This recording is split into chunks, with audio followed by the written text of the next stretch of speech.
Mostly known for his noir-like films, Rian Johnson's style is unique. His films are mainly associated with his love of the use of wide shots, zooms, and plot twists that tie the whole story together. These elements are what make his movies so distinct.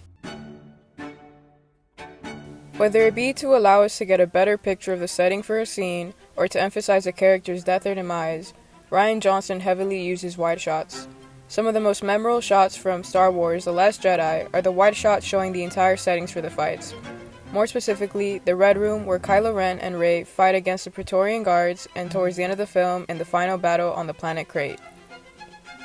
Another example is in Knives Out when Ransom meets with Fran in the abandoned laundromat.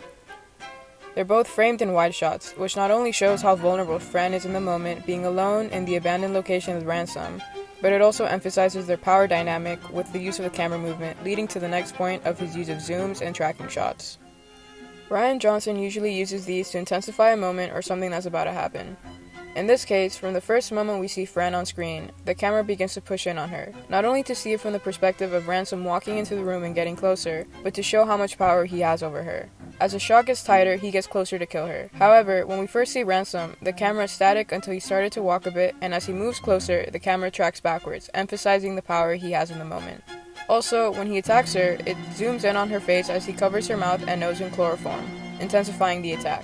We also see this in Brick when Tug sees Brendan about to smash his car and stomps over to him and punches him.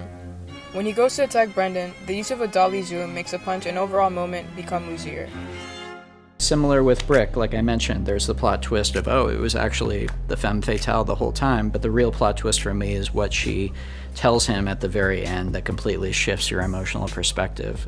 The stuff I'm always going for and trying to give people an experience of is kind of an emotional revelation as opposed to, a true plot twist.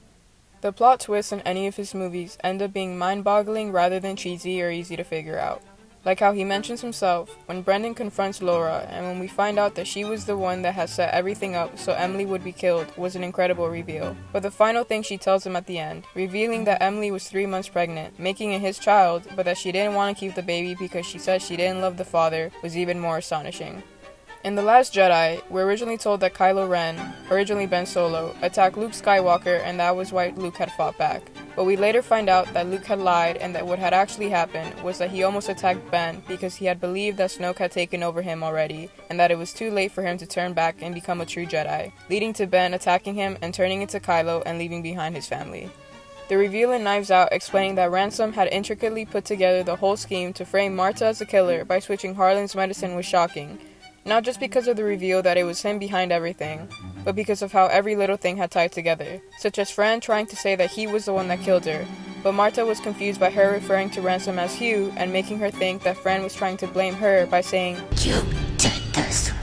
Each of his films will use these techniques to create the final product that is a Rian Johnson movie.